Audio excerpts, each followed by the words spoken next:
Hello दोस्तों, स्वागत है आप सभी का आज़ाद ग्रुप ऑफ एजुकेशन में। इस वीडियो सीरीज के अंतर्गत जैसा कि आप सभी जानते हैं, हम यूपीएससी प्रीलिम्स के क्वेश्चंस की बात कर रहे हैं। इंडियन पॉलिटी और इंडियन इकोनॉमी के क्वेश्चंस को हम डिस्कस कर चुके हैं बहुत ही एक्सप्लेन्ड वे में, बहुत अच्छे से। और 2019 के क्वेश्चन जो हमने शुरू किए हैं एनवायरनमेंट और ज्योग्राफी के, वहाँ पर हम 2020, 21 और 22 के क्वेश्चन डिस्कस कर चुके हैं पिछले वीडियोज़ में। आज हम बात करने वाले हैं 2019 के क्वेश्चंस की।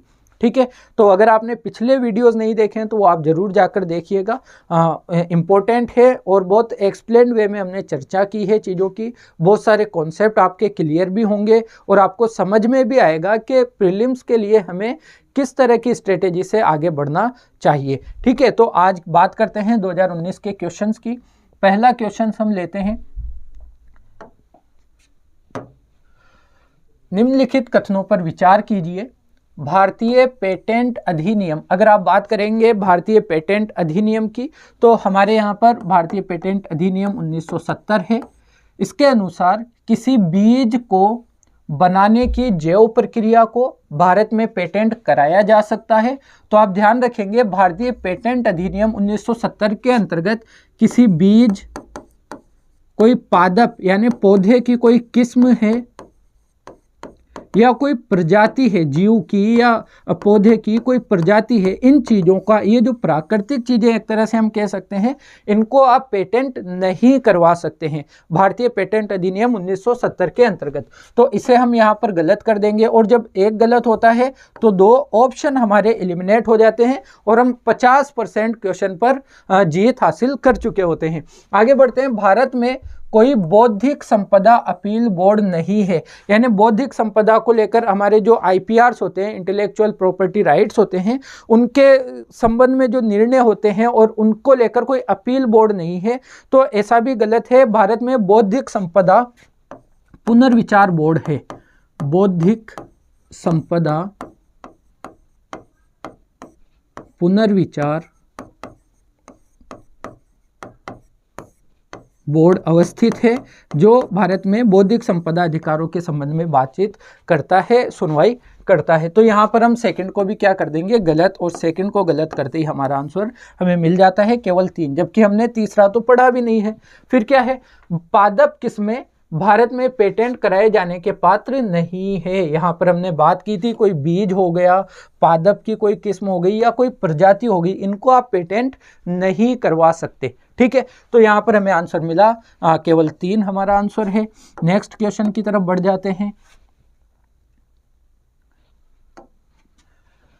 निम्नलिखित कथनों पर विचार कीजिए। पर्यावरण संरक्षण अधिनियम 1986 हम ये 2022 से 2019 तक चौथा ईयर है जिसके क्वेश्चन हम डिस्कस कर रहे हैं एनवायरनमेंट के। और आपने भी देखा होगा, अगर आप रेगुलर देख रहे हैं, तो एनवायरनमेंट में जो कानून है, हमने जो बात की है, जैसे पर्यावरण संरक्षण अधिनियम 1986 हो गया, वन्य जीव संरक्षण अधिनियम हो गया 1972 वाला। इसके अलावा जैव विविधता अधिनियम से क्वेश्चन हम देख सकते हैं। वन अधिकार अधिनियम जो है 2006 का, वहाँ से क्वेश्चन आते हैं। इसके अलावा आप देखेंगे जो ठोस अपशिष्ट को लेकर पर्यावरण के संबंध में जो 2016 में नियम बनाए गए थे, वहाँ से क्वेश्चन। तो एनवायरनमेंट में जो ये नियम और कानून है, यहाँ से क्वेश्चन बहुत ज़्यादा पूछे जाते हैं। यहाँ आपको अपनी तैयारी को मजबूत कर लेना है। इस तरह के जितने भी अधिनियम है, खासकर ज़्यादा से ज़्यादा आप देखेंगे तो 5 से 6 अधिनियम है, आपको A to Z उनके बारे में पता होना चाहिए और आपका एग्जाम अच्छा रहेगा। आप उनसे रिलेटेड जो भी क्वेश्चन आप देखेंगे, आप आराम से सोल्व कर पाते हैं। तो पर्यावरण संरक्षण अधिनियम 1986 के बारे में बात कर रहा है। भारत सरकार को सशक्त कराता है कि, यानी पर्यावरण संरक्षण अधिनियम के अंतर्गत भारत सरकार क्या क्या कर सकता है, वह पर्यावरण संरक्षण की प्रक्रिया में लोक सहभागिता की आवश्यकता का और इसे हासिल करने की प्रक्रिया और रीति का विवरण दे। भारत सरकार हमें बताए कि पर्यावरण संरक्षण किस तरह से आपको लोक जन भागीदारी की उसमें किस तरह से महत्वपूर्ण भूमिका होनी चाहिए। जैसे हमने एक वीडियो में डिस्कस किया था, जो वाटर विजन 2047 को लेकर वीडियो हमने बनाया था कम्युनिटी पे, उससे रिलेटेड क्वेश्चन भी था। तो जिस तरह से प्रधानमंत्री जी ने एड्रेस करते हुए कहा था ना कि इसमें जल संरक्षण के लिए हमें क्या आना होगा, पूरे भारत के लोगों को एक साथ आना होगा। जिस तरह से हमने स्वच्छ भारत अभियान को सफल बनाया, क्योंकि पूरा भारत स्वच्छता को लेकर जागरूक हो गया था, उसी तरह से अगर हम पर्यावरण को लेकर जागरूक होंगे तभी हम पर्यावरण संरक्षण कर पाएंगे। तो यह बात बिल्कुल ठीक है। यह अधिनियम कहता है कि भारत सरकार को जन सहभागिता को किस तरह से लागू किया जाए, जन सहभागिता किस तरह से लाई जाए पर्यावरण के क्षेत्र में, इस तरह के विवरण प्रस्तुत कर सकती है। वह विभिन्न स्रोतों से जो पर्यावरण प्रदूषक होते हैं उनके उत्सर्जन या विसर्जन के मानक निर्धारित करे। पर्यावरण प्रदूषण के जो मानक निर्धारित किए जाते हैं वह भी पर्यावरण संरक्षण अधिनियम 1986 भारत सरकार को शक्ति देता है कि भारत सरकार इस तरह के मानक बना सकती है। सही हमसे पूछा है तो दोनों ही यहाँ पर हमारे सही ऑप्शन हो जाते हैं। आगे बढ़ते हैं। अगला क्वेश्चन 3 है, भारत में ये देखिए ठोस अपशिष्ट प्रबंधन नियम 2016 के अनुसार निम्नलिखित में से कौन सा एक कथन सही है। 4 स्टेटमेंट दिए हुए हैं और एक सही कथन जो यहाँ पर है उसके बारे में आपको पता करना है। अपशिष्ट उत्पादक को 5 कोटियों में अपशिष्ट अलग अलग करने होंगे। ठोस अपशिष्ट प्रबंधन अधिनियम 2016 कहता है कि जो अपशिष्ट उत्पादक है उसको 5 नहीं 3 श्रेणियों में अपने अपशिष्ट को अलग अलग करना होगा। एक तो आप कहेंगे बायोडिग्रेडेबल कचरा जो होता है, बायोडिग्रेडेबल, एक सूखा कचरा, और तीसरा जो है इसके अंतर्गत आता है घरेलू कचरा, जिसे आप कह सकते हैं एक घरेलू कचरा। तो इन 3 श्रेणियों में बांटा गया है, ना कि 5 श्रेणियों में। तो इसे हम गलत कर देंगे। ये नियम यानी ठोस अपशिष्ट प्रबंधन नियम 2016 अधिसूचित नगरीय स्थानीय निकायों, अधिसूचित नगरों तथा सभी औद्योगिक नगरों पर ही लागू होंगे।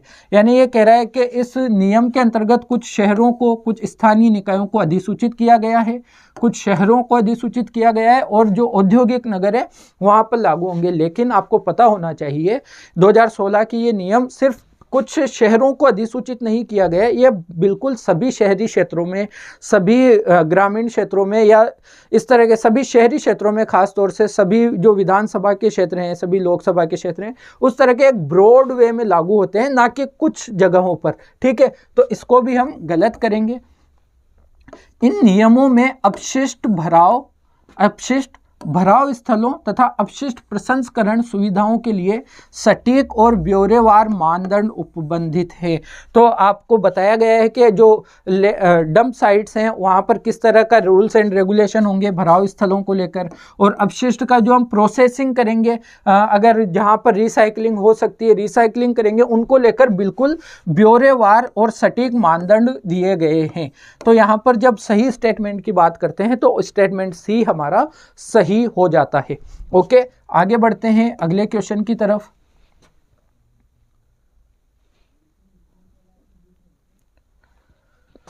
हाल ही में हमारे देश में हिमालयी बिच्छू बूटी क्या होता है? देखिए ये आपको नजर आ रहा होगा यहाँ पर पिक, एक पौधा है, हिमालय में पाया जाता है, हिमालय में के पहाड़ी क्षेत्रों में पाया जाता है। और बिच्छू बूटी इसलिए कहते हैं कि कांटेदार पौधा है, और जब इसका कांटा चुभता है हमारे हाथों में या हमारे शरीर पर तो उस तरह से जलन करता है जैसे बिच्छू के काटने पे जलन होती है। तो एक तरह से बहुत ही घृणित पौधा इसे कह सकते थे उस समय तक, जब तक कि इसका प्रयोग हम नहीं कर पा रहे थे सही से, हमें इसका उपयोग समझ में नहीं आया था, तो लोग इससे नफरत करते थे, क्योंकि इसके पास जाने पर जब अगर ये चुभ जाता है तो इस तरह लगता है जैसे बिच्छू ने हमें काट लिया हो। तो इस तरह का था। कि इसके महत्व के बारे में बढ़ती हुई जागरूकता थी, क्योंकि यह पाया गया है कि अभी कुछ सालों में 2019 का क्वेश्चन है, तो उस साल के दौरान इसका महत्व एकदम से सामने आया, महत्व बढ़ने लगा, तो यह पौधा चर्चा में आया। क्यों? क्योंकि इससे फैब्रिक्स निकाले जा सकते हैं, मतलब में कपड़ा बनाने के जो तंतु होते हैं, जो फाइबर होते हैं, वह इससे निकाले जाते हैं और बहुत अच्छी गुणवत्ता के कपड़े इससे निर्मित किए जा सकते हैं इस पौधे से, इस पौधे को उपयोग करते हुए। तो इस वजह से ये चर्चा में था। तो आपसे पूछा है कि हिमालयी बिच्छू बूटी, जिसे जिरार्डिनिया डाइवर्सिफोलिया के महत्व के बारे में आपको बताना है कि इसका महत्व क्यों है। तो जब आप देखेंगे यह प्रति मलेरिया औषध का संधारणीय स्रोत है, तो मलेरिया औषध के लिए यह नहीं है। आपको पता है कुनैन की बात हम करते हैं, यह जैव डीजल का संधारणीय स्रोत है, यह कागज उद्योग के लिए भी नहीं है, यह वस्त्र तंतु जिसे हम फाइबर कहते हैं, फाइबर के लिए यह महत्वपूर्ण रूप से चर्चा का विषय बना रहा था कुछ सालों पहले तक। ठीक है, तो आगे बढ़ते हैं। अगला क्वेश्चन,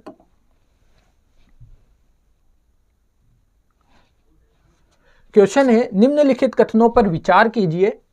रामसर सम्मेलन के अनुसार भारत के राज्य क्षेत्र में सभी आर्द्र भूमियों को बचाना और संरक्षित रखना भारत सरकार के लिए अधिदेशात्मक है। यहाँ स्टेटमेंट आपको ठीक लगेगा, लेकिन वर्ड पर जाना जरूरी है। अगर इसे नहीं समझे तो क्वेश्चन को गलत कर सकते हैं। इसका मतलब ये कहना चाह रहा है इनडायरेक्ट वे में कि रामसर सम्मेलन जो है वह बाध्यकारी सम्मेलन है। तो क्या रामसर सम्मेलन कानूनी रूप से बाध्यकारी है? नहीं। रामसर सम्मेलन का जो उद्देश्य है कि किसी भी देश में जो उसका सदस्य देश है, वहाँ पर जितनी भी आर्द्र भूमियाँ हैं, जितनी भी वेटलैंड्स हैं, उनको क्या करना है, उनका संरक्षण करना है। लेकिन यह अधिदेशात्मक नहीं है, एक ऑर्डर की तरह नहीं है, बाध्यकारी नहीं है। हालांकि हम देखते हैं कि गवर्नमेंट के द्वारा चिन्हित किया जाता है चीज़ों को और फिर उन्हें रामसर स्थल में, रामसर सम्मेलन में जगह भी दी जाती है। लेकिन क्या भारत की सभी वेटलैंड्स रामसर सम्मेलन के अंतर्गत संरक्षित है? तो ऐसा नहीं है। तो यहाँ पर क्योंकि यह अधिदेशात्मक नहीं है, यह भारत सरकार की इच्छा के अनुरूप है, तो इसे हम गलत कर देंगे। बाकी स्टेटमेंट में जो बात कही गई है वह ठीक है, लेकिन अधिदेशात्मक यह नहीं है। इसको जब हम गलत करते हैं तो दो ऑप्शन हमारे एलिमिनेट हो जाते हैं। हमें पता चलता है कि तीसरा तो हमारा करेक्ट है। तीसरा क्या है? आर्द्र भूमि संरक्षण और प्रबंधन नियम 2010 आर्द्र भूमियों के अपवाह क्षेत्र, जो भी उसका अपवाह क्षेत्र है, या जल ग्रहण क्षेत्रों को भी सम्मिलित करते हैं, जैसा कि प्राधिकार द्वारा निर्धारित किया गया है। तो एक तो देखिए होता है कि आर्द्र भूमि का एक जैसे कोई वेटलैंड है, तो अपवाह क्षेत्र हो गया उसके आसपास का क्षेत्र जहां तक उसका प्रभाव जाता है, ठीक है। और उसका जलग्रहण क्षेत्र के कभी किसी सिचुएशन में वह सबसे ज़्यादा जलग्रहण उसका कहां तक हो जाता है, तो इनको भी वह आर्द्र भूमि के अंतर्गत ही सम्मिलित करते हैं। फिर बात करते हैं आर्द्र भूमि संरक्षण और प्रबंधन नियम 2010। भारत सरकार ने रामसर सम्मेलन की संस्तुतियों के आधार पर बनाए थे।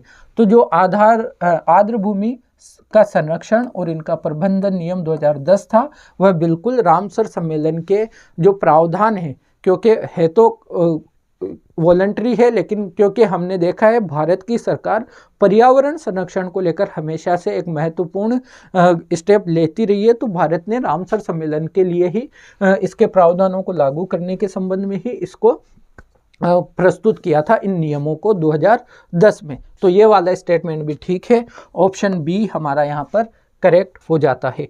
आगे बढ़ जाते हैं। अगला क्वेश्चन,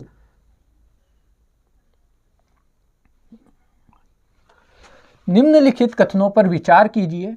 एशियाई शेर, आपको पता है एशियन लायंस, प्राकृतिक रूप से सिर्फ भारत में पाए जाते हैं। ये स्टेटमेंट मैं बता दे रहा हूँ, बिल्कुल सही है, आपको भी पता होगा। और क्या आप मुझे बता सकते हैं भारत में भी कहाँ पर एक स्पेसिफिक क्षेत्र है इनका? आप कमेंट कीजिए, ठीक है। कमेंट कीजिए कि एशियन लायंस जो हैं वो प्राकृतिक रूप से सिर्फ भारत में पाए जाते हैं वर्तमान में, और वह कहाँ पर पाए जाते हैं आप बताइए, ठीक है।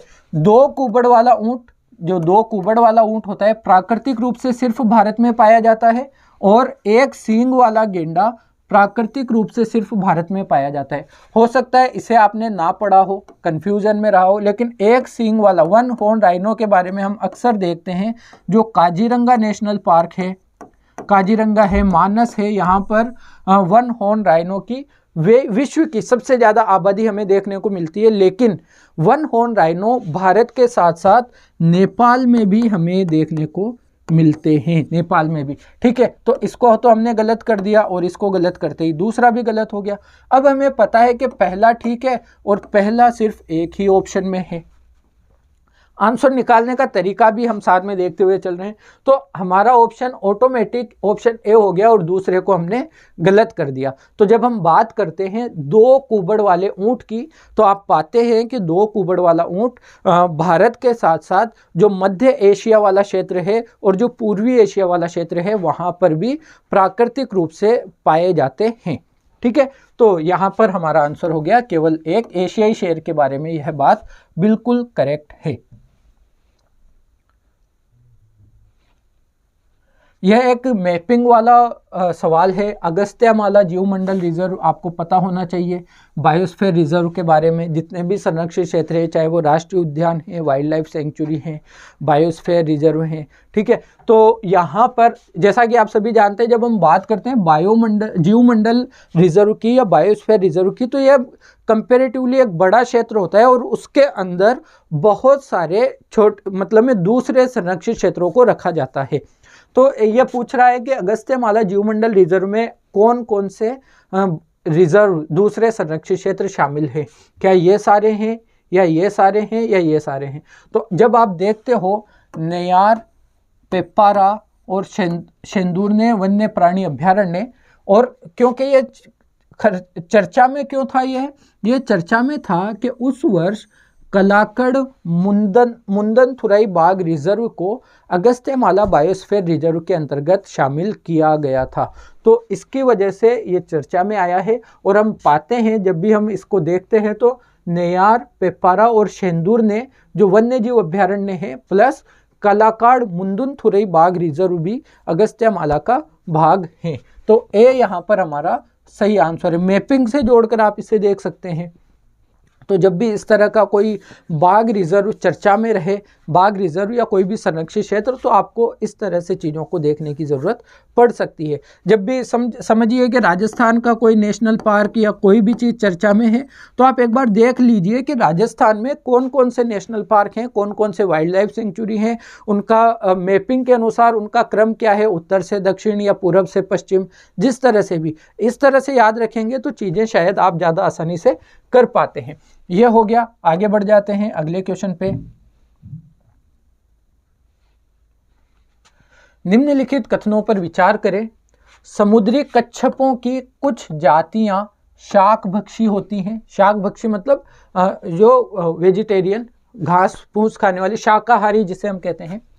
मछली की कुछ प्रजातियां शाकभक्षी होती हैं। समुद्री स्तनपाइयों की कुछ जातियां शाकभक्षी होती हैं और सांपों की कुछ जातियां सजीव प्रजक होती है। मुझे ऐसा लगता है जब इसने यहाँ पर कुछ कुछ डाला है तो इसने बहुत ज़्यादा आसान इस क्वेश्चन को बना दिया है।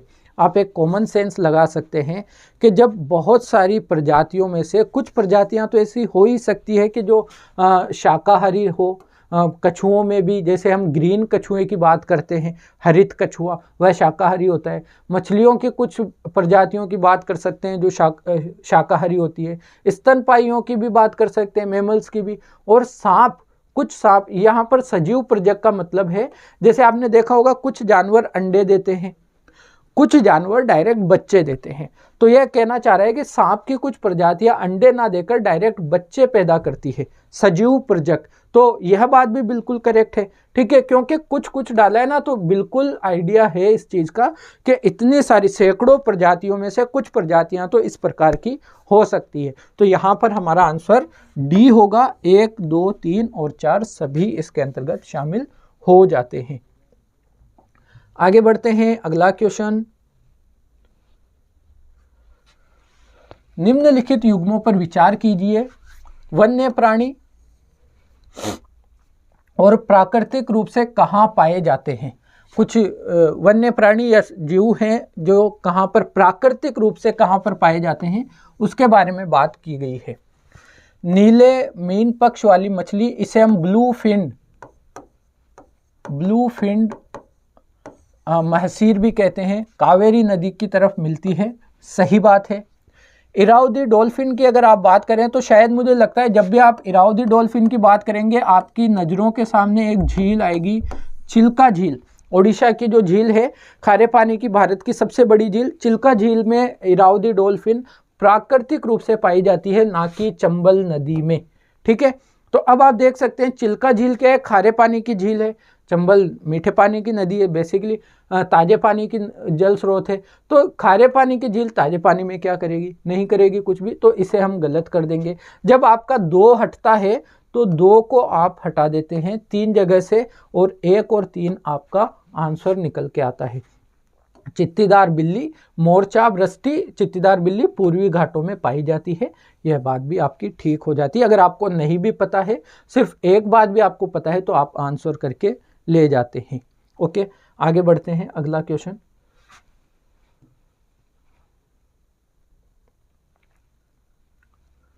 पर्यावरण में निर्मुक्त हो जाने वाली सूक्ष्म कणिकाओं यानी माइक्रोबीड्स के विषय में अत्यधिक चिंता क्यों है।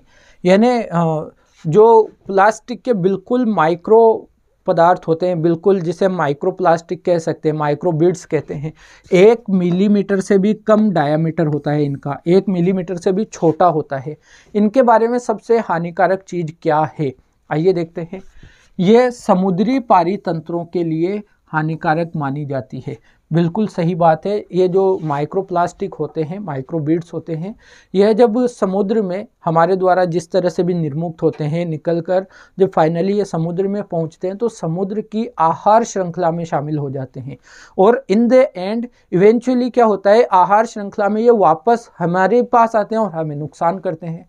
तो समुद्र में आहार श्रृंखला में पहुँचने से इनको बचाने की आवश्यकता है। तो पहला हमारा सही है। ये बच्चों में त्वचा कैंसर होने का कारण मानी जाती है। कैंसर का कारण हो सकता है, लेकिन सिर्फ बच्चों में क्यों, सभी में हो सकता है। ठीक है, ये इतनी छोटी होती है, छोटी तो बहुत होती है कि सिंचित क्षेत्रों में फसल पादपों द्वारा अवशोषित हो जाती है। इस तरह की बात नहीं है, लेकिन ये समुद्र में जब पहुंचती है वहां से हमें नुकसान पहुंचाना शुरू करती है। यहाँ पर तो इनका फसल पादपों द्वारा तो अवशोषित ये नहीं की जाती है। ठीक है, तो इसको हटा देते हैं, इसको भी हमने हटा दिया। अक्सर इनका इस्तेमाल खाद्य पदार्थों में मिलावट के लिए किया जाता है। इनका इस्तेमाल जो किया जाता है सौंदर्य प्रसाधन की चीज़ों में किया जाता है। सौंदर्य प्रसाधन, जो ब्यूटी कॉस्मेटिक्स होते हैं, उनको लेकर इनको बड़ी मात्रा में इस्तेमाल किया जाता है। ठीक है, तो हमारा आंसर निकल के आया, समुद्री पारितंत्रों के लिए यह हानिकारक है। यह एक समझने वाला अच्छा क्वेश्चन इसे कह सकते हैं। अगर आपको इनके बारे में पता है तो आप आइडिया तो लगा ही लेते हैं। निम्नलिखित में से कौन सा नेशनल पार्क पूर्णतया शीतोष्ण अल्पाइन कटिबंध में स्थित है। शीतोष्ण अल्पाइन कटिबंध वह क्षेत्र जहाँ से जो वनस्पतियों का अल्पाइन प्रकार, बड़ी बड़ी वनस्पतियाँ आपको वहाँ पे नहीं मिलेगी, अल्पाइन प्रकार की वनस्पतियाँ आपको मिलती है। तो हम देखते हैं पहाड़ी इलाकों में ऊंचाई के साथ बदलता जाता है वनस्पति का स्वरूप। तो उस तरह से अगर आप देखें तो हम देखते हैं कि जितनी ज़्यादा ऊंचाई पर जाएंगे वहाँ पर हमें अल्पाइन प्रकार की मिलेगी। लगभग अगर आप देखें तो 3500 मीटर के ऊपर आपको जाने पर अल्पाइन प्रकार की वनस्पति देखने को मिलती है। 3500 मीटर अगर एक एवरेज हम लेके चले तो क्या है, मानस नेशनल पार्क कहाँ पर है। मानस असम में है। असम आपको पता है मैदानी इलाका ज़्यादा है, तो असम में तो मैदानी इलाका है, तो हम इसको एलिमिनेट कर सकते हैं। इसके अलावा नामदफा नेशनल पार्क अरुणाचल प्रदेश में है। ठीक है, नामदफा नेशनल पार्क कहाँ पर है, अरुणाचल प्रदेश में है। नेवरा घाटी नेशनल पार्क अगर आप देखेंगे तो आपको पता होना चाहिए पश्चिम बंगाल में भी है, और पश्चिम बंगाल पर जब आप जाते हैं तो आपको पता होना चाहिए कि इतना ऊंचाई हिमालय से रिलेट तो नहीं करता ना डायरेक्ट, तो पश्चिम बंगाल में भी हमें इतनी ऊंचाई मिलने की संभावना कम होती है। तो 2 को जब हमने हटा दिया, और फूलों की घाटी आपको पता है उत्तराखंड में है, और ज़्यादा जब आप 2 को हटा देते हैं तो अब आपके पास ऑप्शन बचता है बी और डी।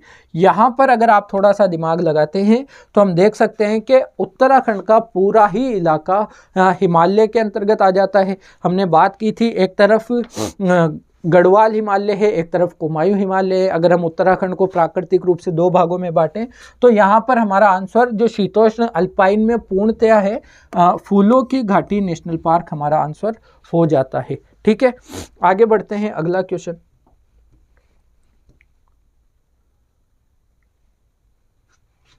निम्नलिखित कथनों पर विचार कीजिए।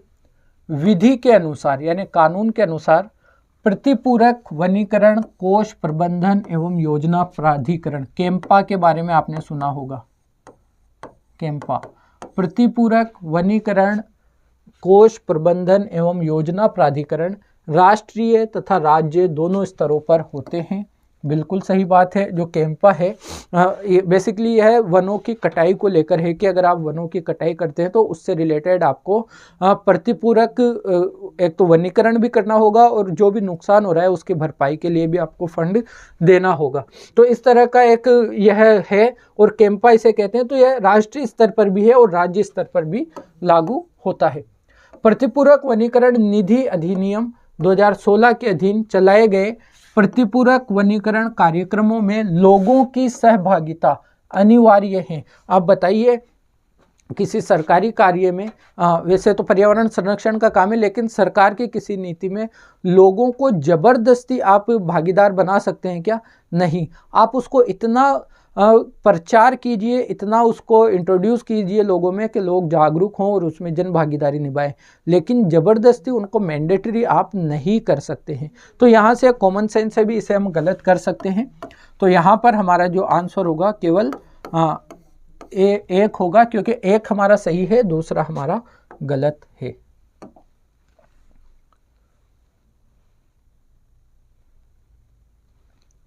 अगला क्वेश्चन,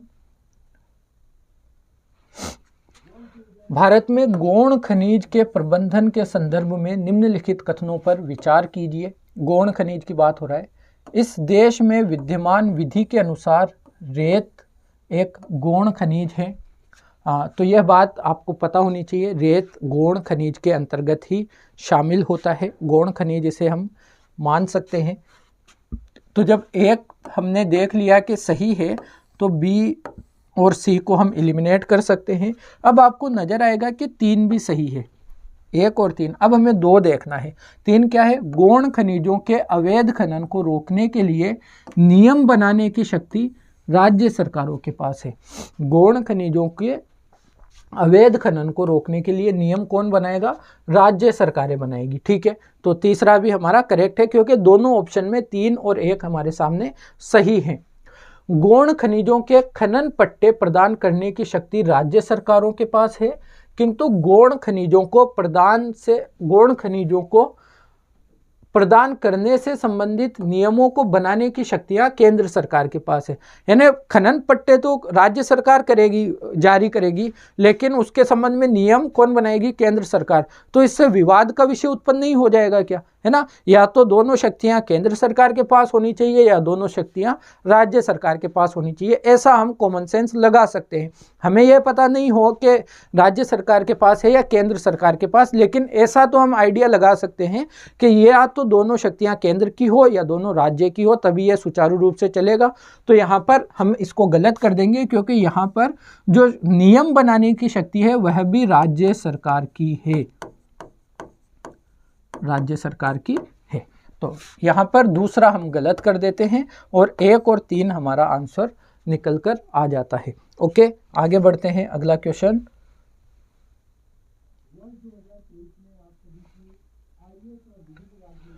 भारत में विशिष्टतः असुरक्षित जनजातीय समूहों, जिन्हें हम पीवीटीजीज कहते हैं, particularly vulnerable tribal groups, PVTGs के बारे में निम्नलिखित कथनों पर विचार कीजिए। देखिए, ये मैं आपको दिखाना चाहता हूँ। भारत में जो बहुत ही ज़्यादा पिछड़ी जनजातियाँ रही हैं, जो खतरे में भी हैं, उनको लेकर हमने पीवीटीजीज बनाया था। ये शायद लाइट फोकस के कारण हो सकता है आपको बहुत अच्छे से शो नहीं हो रही हो। तो पीवीटीजीज हम किन्हें घोषित करते हैं? ऐसी जनजातियां जिनके जो ये 4 क्राइटेरिया पूरा करती हैं। अ pre agriculture level of technology, उनके पास तकनीक का कृषि से पूर्व के समय वाली तकनीक पर अभी भी जीवित हैं।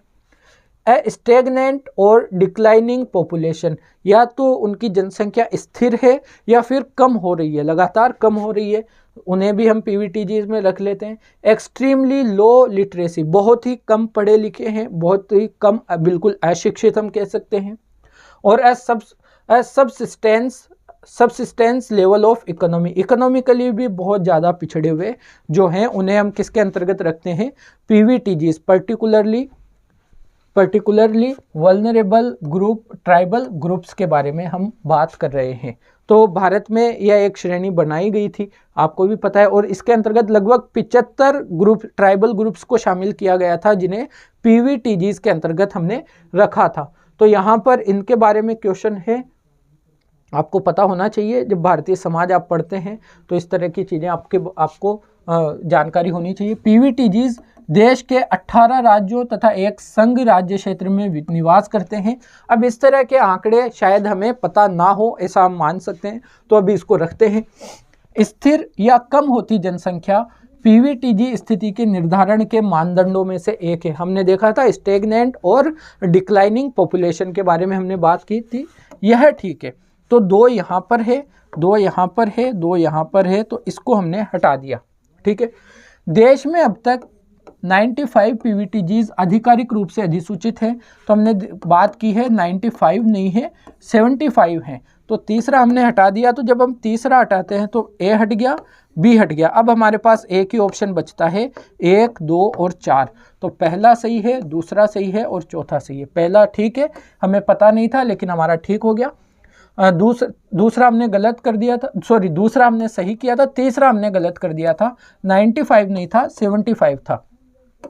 पीवीटीजी की सूची में इरुलार और कोंडा रेड्डी जनजातियां भी शामिल हैं। अगर इतनी सारी बात आपको पता हो तो अच्छी बात है, लेकिन हमारा उत्तर 2 को एलिमिनेट करने के बाद में निकल चुका है, ठीक है। उत्तर क्या निकाला हमने? 3 को एलिमिनेट करने के बाद में निकल चुका है, सी हमारा उत्तर था। आगे बढ़ते हैं।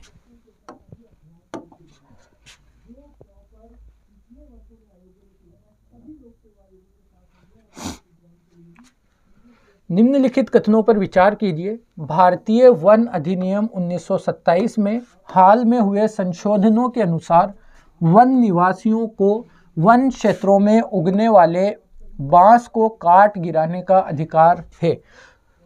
भारतीय वन अधिनियम 1927 के अंतर्गत जो रिसेंट संशोधन हुआ था वह हुआ था 2017 में, भारतीय वन संशोधन अध्यादेश 2017, और इसके अंतर्गत वन निवासियों को वन क्षेत्रों में नहीं, वनों के बाहर अगर कोई बांस क्षेत्र है तो वहां पर बांस की कटाई करने का अधिकार दिया गया था, बांस की कटाई। लेकिन अगर यह बांस की कटाई वे आर्थिक रूप से करना चाह रहे हैं, यानी अपना जीविका चलाने के लिए वह यह कटाई करते हैं, तो फिर उन्हें यहाँ पर भी क्या करना पड़ेगा? लाइसेंस लेना पड़ेगा या अनुमति लेनी पड़ेगी। तो पहला जो ये कह रहे हैं कि वन निवासियों को वन क्षेत्रों में उगने वाले बांस को काट गिराने का अधिकार है, यह नहीं है। वन क्षेत्रों के बाहर बांस को काट गिराने का अधिकार इन्हें दिया गया था, लेकिन अगर वो काम भी ये आर्थिक रूप से करते हैं, आर्थिक पर्पज से करते हैं, तो फिर यहाँ पर भी उन्हें अनुमति लेना आवश्यक है। फिर बात करते हैं अनुसूचित जनजाति एवं अन्य पारंपरिक वनवासी या वन अधिकारों की मान्यता। अधिनियम 2006 के अनुसार बांस एक गौण वनोपज है, बिल्कुल सही है। बांस को एक गौण वनोपज माना गया है 2019 तक। इस वन अधिकार अधिनियम के अंतर्गत बांस एक गौण वनोपज है। अनुसूचित जनजाति एवं अन्य पारंपरिक वनवासी यानी वन अधिकारों की मान्यता अधिनियम 2006 वन निवासियों को गौण वनोपज के स्वामित्व की अनुमति देता है, यह बात भी बिल्कुल ठीक है। वन अधिकार अधिनियम 2006 के अंतर्गत जो भी गौण वनोपजे हैं, वनों में उपजने वाली गौण चीज़ें हैं, गौण वस्तुएं हैं, उन पर जो स्वामित्व है वो किसको दिया गया है? वन में रहने वाले लोगों को, वन निवासियों को या वनवासियों को। तो 2 और 3 हमारा ठीक है, 1 हमने हटा देना है, तो ऑप्शन बी हमारा सही आंसर यहाँ पर हो जाता है। आगे बढ़ते हैं।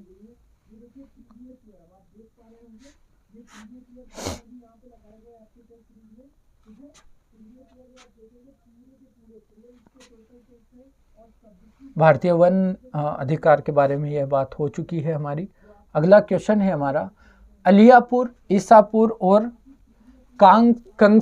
कंसाबती जैसे ज्ञात स्थानों में क्या समानता है? तो यह पूरी तरह से क्या है, करंट अफेयर्स में रहा हुआ क्वेश्चन है। और जब हम तीनों की बात करते हैं, अलियापुर की, ईसापुर की और कंसाबती की, तो यह क्या है? जल भंडार है, जलाशय हैं। जल भंडार कहने से ज़्यादा ठीक है, जलाशय हैं। ठीक है, तो जलाशय यह है, तो हमारा आंसर इसमें डी होगा। समझाने जैसी कोई बात है नहीं। आगे बढ़ते हैं। पिछले 5 वर्षों में निम्नलिखित में से कौन सा देश पिछले 5 वर्षों के दौरान विश्व में चावल का सबसे बड़ा निर्यातक रहा है? तो आप देखेंगे लगभग 2011-12 से अब तक भी लगातार भारत कहीं ना कहीं चावल के निर्यात में नंबर 1 रहा है। तो चावल के निर्यात में सबसे बड़ा निर्यातक की जब बात आती है तो भारत उसमें नंबर 1 है। निर्यात करने की बात हम कर रहे हैं, याद रखिएगा। उत्पादन के बारे में चीज़ें थोड़ी अलग हो जाती है। ठीक है, निर्यात सबसे ज़्यादा कौन करता है? भारत। आगे बढ़ते हैं। शब्द डेनिसोवन कभी कभी समाचार माध्यमों में किस संदर्भ में आता है? तो जिस तरह से वर्तमान आधुनिक मानव को हम होमो सेपियंस कहते हैं, उसी तरह से पिछले कई लाख वर्षों के अंदर जो मानव की प्रकृति थी उनमें से एक था डेनिसोवन, उसे हम साइंटिफिकली कहा करते थे। तो एक आदि मानव की जाति थी, एक आदि मानव की प्रजाति थी जिसे हम डेनिसोवन कहते हैं, अभी कहते हैं। ठीक है, अभी तो हम होमो सेपियंस हैं, लेकिन लगभग चीन में एक रिसर्च हुई थी और चीन के रिसर्चर्स ने कहा था कि लगभग 1,60,000 वर्ष पूर्व ये जो डेनिसोवन हैं, यह चीन के तिब्बत में रहते थे, तिब्बत के पठार में, चीन में तिब्बत के पठार में निवास करते थे।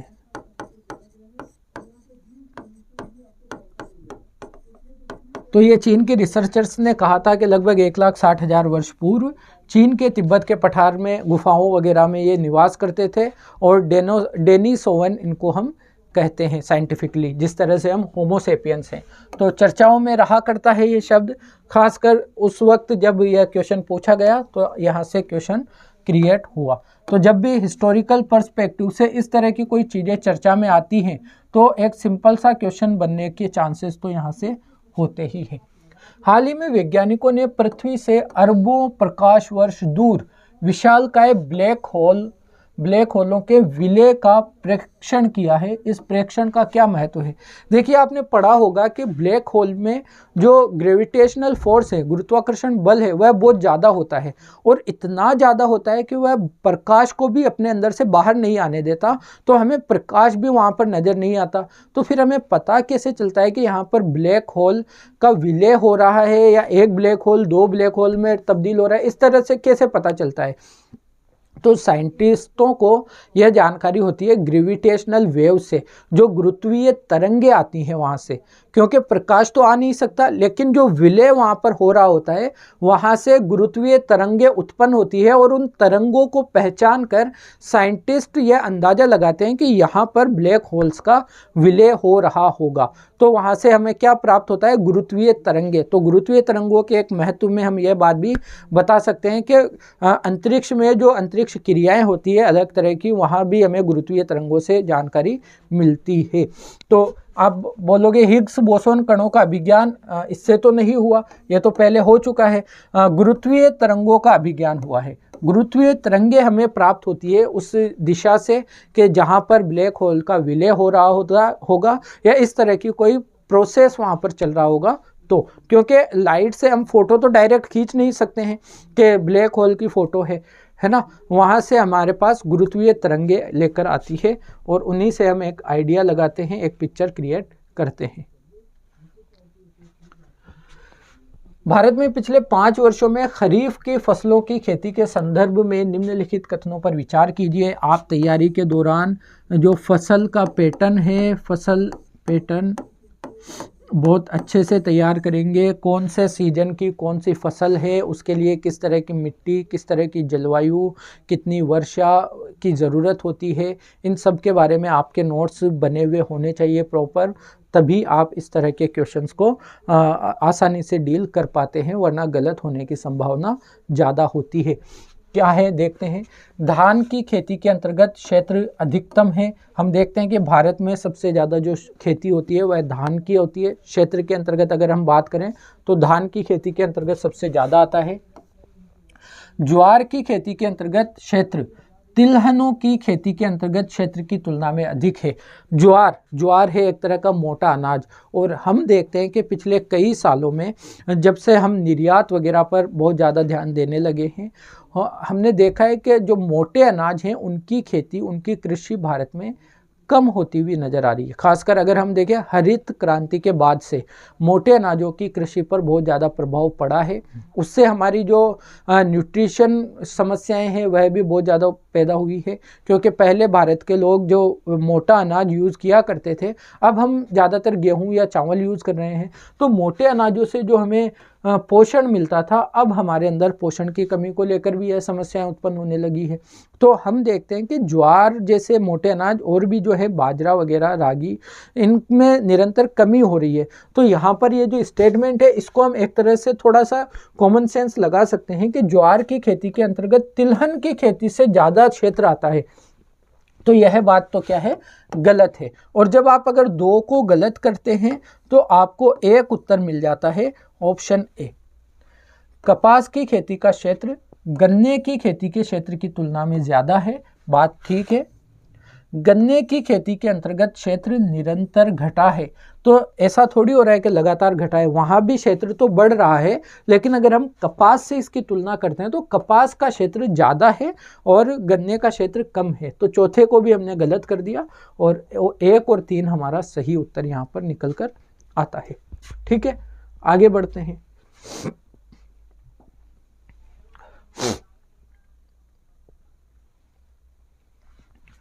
मेघाच्छादित रात, यानी ऐसी रात जिसमें बादल घिरे होते हैं, मौसम साफ नहीं होता, रात में ओस की बूंदें क्यों नहीं बनती? ओस की बूंदें क्यों नहीं बनती है जब रात में बादल होते हैं? तो दरअसल क्या है, आपको पता होगा कि एक तो सूरज की किरणें आती है पृथ्वी पर, ठीक है, फिर रात के समय पृथ्वी क्या करती है, इन किरणों को वापस करती है। तो वापस करती है तो सर्दियों में क्या होता है, जब जो ऊष्मा को वापस पहुंचाती है धरती, तो यहाँ पर बहुत ज़्यादा ठंडी हो जाती है ज़मीन ठंडी हो जाती है, तो फिर यहाँ पर ओस बनने के चांसेस ज़्यादा हो जाते हैं, क्योंकि वाष्प का संघनन, पानी का जो नमी होती है उसका संघनन यहाँ पर जल्दी हो जाता है, और जो ओस बनती है, जो पानी बनता है संघनन होने के बाद में, वही उसे ही हम क्या कह देते हैं, ओस कह देते हैं। लेकिन जब यहाँ पर बादल होते हैं तो पृथ्वी की इस विकिरण को वापस पृथ्वी पर ही भेज देते हैं, जो पृथ्वी से जा रही है विकिरण ठंडा करने के लिए, तो ये ठंडा नहीं होने देते। बादल क्या करते हैं, इस विकिरण को वापस पृथ्वी पर भेज देते हैं। इससे हमारी ज़मीन, हमारी सतह, हमारा भू दृश्य, लैंडस्केप ठंडा नहीं हो पाता। तो फिर वहाँ पर जब ठंडा नहीं होगा, बहुत ज़्यादा उस संघनन के उस पॉइंट तक नहीं पहुँचेगा जहाँ पर ओस बनती है, तो फिर हम क्या करेंगे, ओस का निर्माण यहाँ पर नहीं हो पाता है। तो बात क्या है, भूपृष्ठ से निर्मुक्त विकिरण को बादल अवशोषित कर लेते, अवशोषित करते तो ठंडी हो जाती, वापस भेज देते हैं, अवशोषित नहीं करते हैं। पृथ्वी के विकिरण को बादल वापस परावर्तित कर देते हैं, तो पृथ्वी का जो विकिरण गया, बादल उसको वापस रिफ्लेक्ट कर देंगे, तो वो गर्मी वापस आ जाएगी, तो ठंडा नहीं होगा। तो ये वो वाला ऑप्शन बिल्कुल ठीक है। ओके, मेघाच्छादित रातों में भूपृष्ठ का तापमान कम होगा तो ओस ही बन जाएगी, कम थोड़ी होता है, ज़्यादा रहता है। ठीक है, और बादल बहते हुए पवन को भूमि तल की ओर विक्षेपित कर देते हैं। तो पवन को नहीं, ये विक्षेपित या ये परावर्तित कर देते हैं इस विकिरण को, जो ऊष्मा पूरे दिन भर पृथ्वी ने सूरज से ली थी, जब पृथ्वी वापस उसको लौटाने, ऊष्मा बजट हम पढ़ते हैं, तो जब वापस लौटाने लगती है तो बादलों के कारण वह जो ऊष्मा होती है वह जा नहीं पाती है और वहाँ पर हमारा जो तापमान है वह बना रहता है। हम भी देखते हैं कि जब खुला मौसम होगा ना तो सर्दी हमें ज़्यादा लगती है, लेकिन जब बादल होंगे तो ठंड का एहसास थोड़ा कम होता है। भले ही सूरज नहीं निकल रहा है लेकिन ठंड का एहसास थोड़ा कम होता है, क्योंकि बादल पृथ्वी की ऊष्मा को जाने नहीं देते, वापस परावर्तित कर देते हैं, रिफ्लेक्ट कर देते हैं, जिससे तापमान थोड़ा सा ज़्यादा हो जाता है और हमें ठंडी नहीं लगती है। ओके, तो यह इसका था, बी बिल्कुल सही उत्तर है। आगे बढ़ते हैं, अगला क्वेश्चन।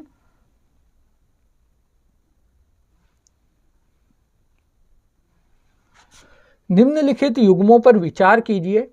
एड्रियाटिक सागर, अल्बानिया सागर दिया हुआ है और सागर से लगे हुए देश दिए हुए हैं। काला सागर क्रोएशिया, कैस्पियन सागर कजाकिस्तान, भूमध्य सागर मोरक्को और लाल सागर सीरिया। तो हम पहले देखते हैं कैस्पियन सागर के बारे में, क्या कजाकिस्तान लगता है? तो ये कैस्पियन सागर है।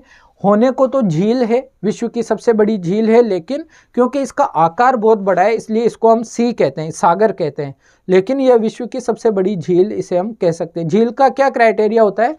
भूमि से चारों तरफ से भूमि से बंद होती है, भू आबद्ध होती है, तो यह झील है। और ये देखिए आप यहाँ कजाकिस्तान को देख पाते हैं, तो कजाकिस्तान किससे लगता है? कैस्पियन सी से लगता है। तो पहला जो तीसरा है यह तो सही है, तीसरा यहाँ पर है और यहाँ पर है, बाकी के दो को हम हटा देते हैं। ओके, फिर आगे बढ़ते हैं, भूमध्य सागर को देखते हैं। देखिए यह है भूमध्य सागर, मेडिटेरेनियन सी, ये इटली है। और जो एड्रियाटिक सागर की बात कर रहा था, ये एड्रियाटिक सागर आपको देखने को मिलेगा, ये ब्लैक सी आपको देखने को मिलेगा। ठीक है, तो आपसे एक तो बात बोला था कि मोरक्को ये भूमध्य सागर है और यहाँ पर ये देखिए ये मोरक्को है, तो क्या भूमध्य सागर से मोरक्को की बॉर्डर टच हो रही है? तो टच हो रही है जी। फिर यहाँ पर वो वाली बात तो ठीक होगी।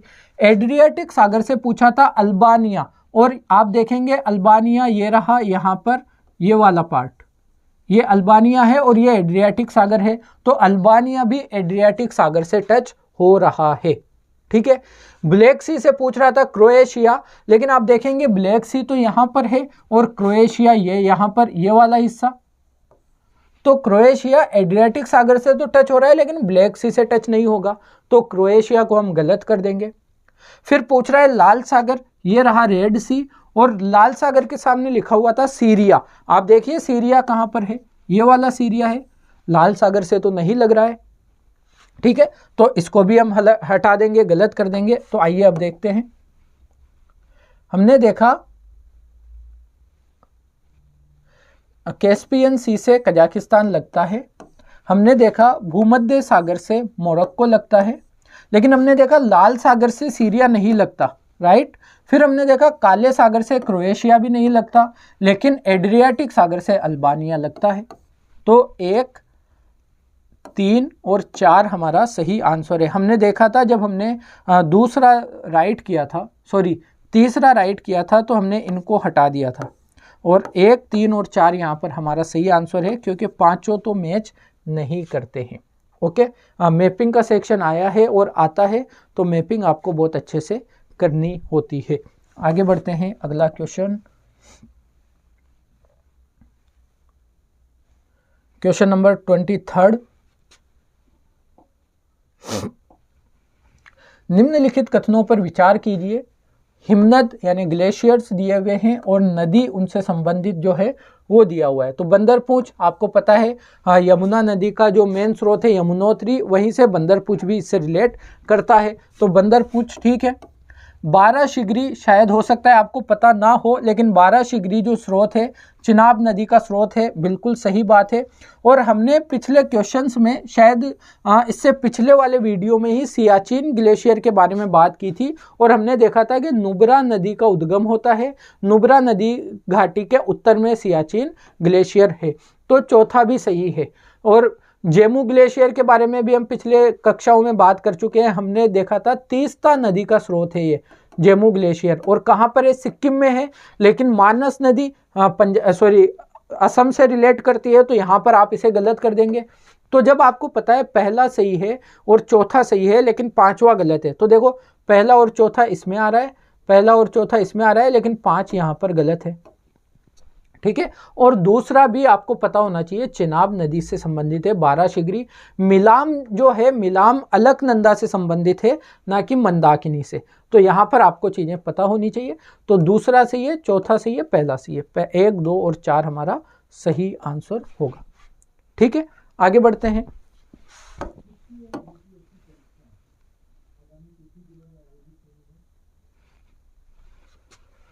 निम्नलिखित युग्मों पर विचार कीजिए। पंढरपुर, तिरुचिरापल्ली, हम्पी कौन सी नदियों के यहाँ पर बसे हुए हैं? तो आपको पता होना चाहिए हम्पी क्या मालप्रभा के किनारे बसा हुआ है? हम्पी तो तुंगभद्रा नदी के किनारे पर है, तुंगभद्रा। तिरुचिरापल्ली ठीक है, समझिए कि पंढरपुर आपको पता नहीं भी होगा, लेकिन तिरुचिरापल्ली कावेरी, क्योंकि तमिलनाडु में कर्नाटक और कावेरी जो नदी है कर्नाटक और तमिलनाडु से होकर बहती है, और तमिलनाडु में तिरुचिरापल्ली जो है वह कावेरी के किनारे पर अवस्थित है। लेकिन हम्पी, ये 2 शहर तो इम्पोर्टेंट हैं, आपको तैयारी के दौरान पता होता ही है, तुंगभद्रा नदी के किनारे है। तो 2 और 3 यानी तीसरा तो मैच नहीं कर रहा, दूसरा मैच कर रहा है। 3 को जब आप एलिमिनेट करते हैं तो एक ही आपके सामने ऑप्शन बचता है।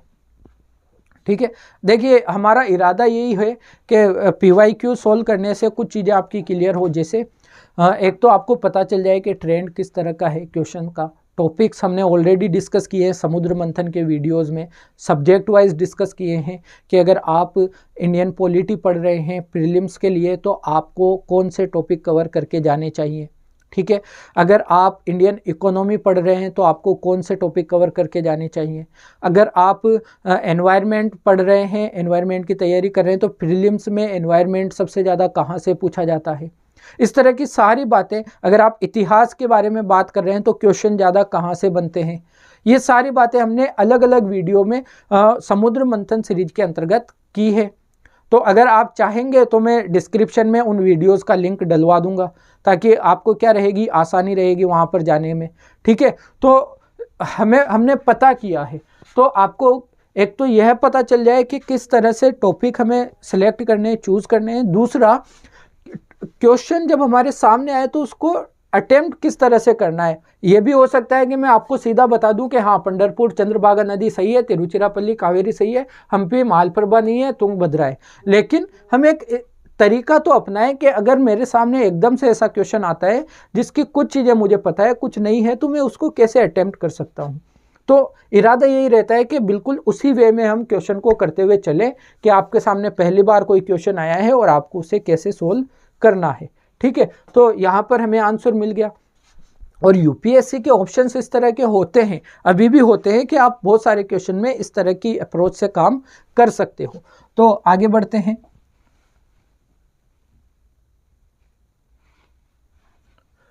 निम्नलिखित में से किसके संदर्भ में कुछ वैज्ञानिक पक्षाभ मेघ विरलन तकनीक तथा समताप मंडल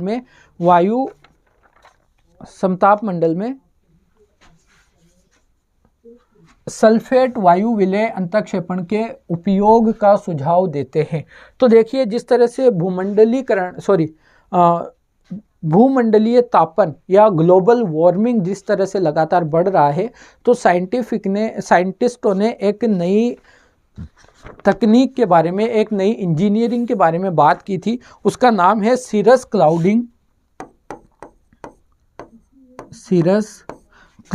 थिनिंग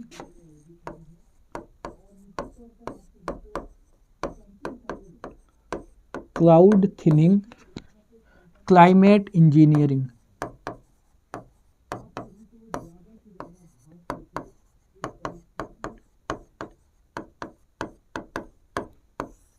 तो एक इंजीनियरिंग तकनीक है कि cirrus cloud thinning climate engineering.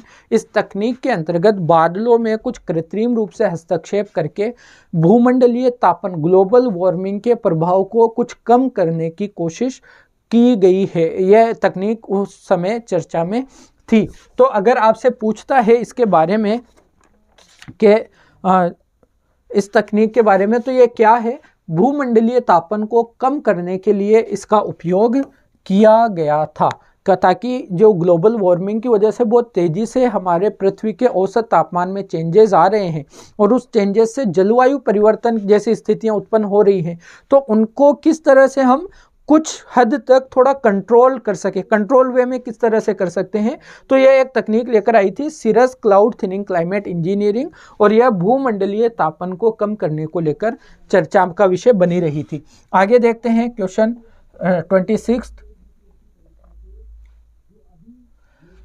जून की 21वीं तारीख को सूर्य, आपको पता है, कर्क रेखा पर होता है। उत्तरी गोलार्ध में सबसे बड़ा दिन होता है, दक्षिणी गोलार्ध में सबसे बड़ी रात होती है, उत्तरी गोलार्ध में सबसे छोटी रात होती है और दक्षिणी गोलार्ध में सबसे बड़ी रात होती है। ठीक है, सबसे छोटा दिन होता है, सबसे बड़ी रात होती है।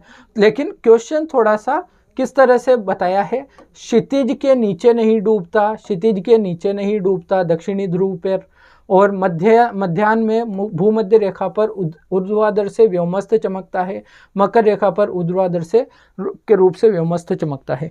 आपने देखा है जब कर्क रेखा पर सूरज जाता है तो फिर यानी यह सूरज है, सॉरी यह पृथ्वी है, यह 0 डिग्री है, यह कर्क रेखा है 23.5 डिग्री, और यह क्या है 23.5 डिग्री मकर रेखा है।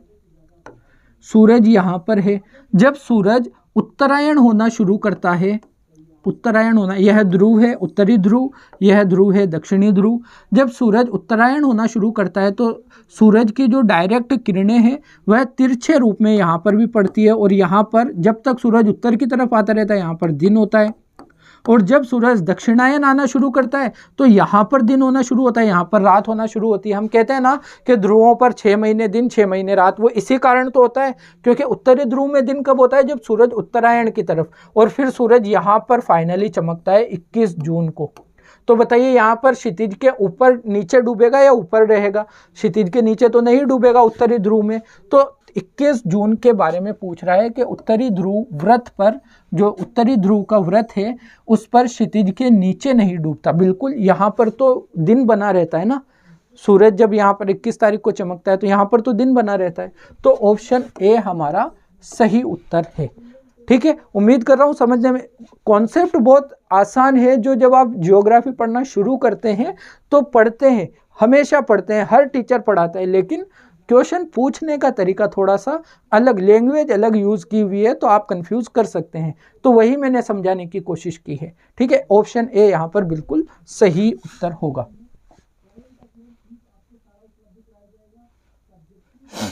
निम्नलिखित राज्यों पर विचार कीजिए, छत्तीसगढ़, मध्य प्रदेश, महाराष्ट्र और ओडिशा। उपयुक्त राज्यों के संदर्भ में राज्य के कुल क्षेत्रफल की तुलना में वन आच्छादन की प्रतिशतता के आधार पर निम्नलिखित में से कौन सा आरोही क्रम है, यानी क्षेत्रफल के अनुसार सबसे कम वन क्षेत्र कहाँ पर है, फिर उससे ज़्यादा, फिर उससे ज़्यादा, आरोही क्रम मतलब कम से ज़्यादा की ओर।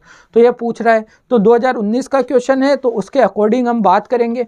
ठीक है, तो सबसे कम अगर देखते हैं तो महाराष्ट्र में कितना परसेंट है, 16.47%। 2019 के तक के आंकड़ों की मैं बात यहाँ पर कर रहा हूँ।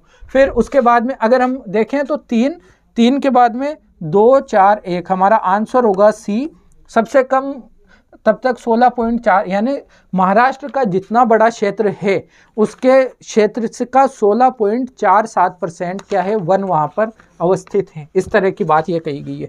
फिर आप देखें एमपी में, तो एमपी में लगभग 25.11% वन आपको देखने को मिलते हैं।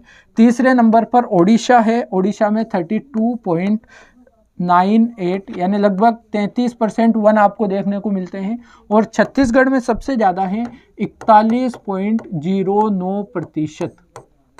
ठीक है, तो ये प्रतिशत आपको याद नहीं रखना होता बेसिकली, इसलिए मुझे भी याद नहीं था, लेकिन हमें एक आइडिया इस तरह से ज़रूर लग जाता है कि ज़्यादा कहाँ पर है कम कहाँ पर है। इतना आइडिया अगर हम रख के चलते हैं तो हमारा क्वेश्चन कंप्लीट हो जाता है आराम से, उसमें कोई दिक्कत नहीं आती है। आगे बढ़ते हैं, हमने उत्तर देख लिया, इसका उत्तर था 3, 2, 4, 1। यहाँ पर हमारे क्वेश्चन पूरे होते हैं। 2018 के क्वेश्चंस की हम आगे बात करेंगे अगले वीडियोस के अंदर। अब मैं यहाँ पर आपको एक बात कहना चाह रहा हूँ कि सिंगल वीडियोस के अंतर्गत हमने 2022 के क्वेश्चन किए, 2021 के किए, 2020 के किए और आज 2019 के भी हमने कर लिए। तो ज़्यादातर हमें आइडिया लग चुका है कि किस तरह से हमें क्वेश्चन अटेम्प्ट करना है, किस तरह से क्वेश्चन आते हैं। अब हमें शायद समझाने की ज़रूरत कम पड़ेगी और हम क्वेश्चंस को अटेम्प्ट ज़्यादा करेंगे। तो अब हम आगे आने वाले वीडियोज़ में यूँ करते हैं कि एक वीडियो ले लेते हैं 2018 और 2017 का, यानी 2 सालों को एक साथ लेकर आ जाते हैं ताकि हमारा ये वाला सेशन जल्दी से ख़त्म हो, फिर हम आगे किसी सब्जेक्ट की तरफ बढ़ें। क्योंकि हमारा इरादा है कि PYQs करने के बाद हमें बिल्कुल फोकस भी होना है किस पर, प्रीलिम्स पर। लगभग हमें 100 से 90 दिन बिल्कुल फोकस्ड रहना है प्रीलिम्स के 2023 के आने वाले एग्ज़ाम पर।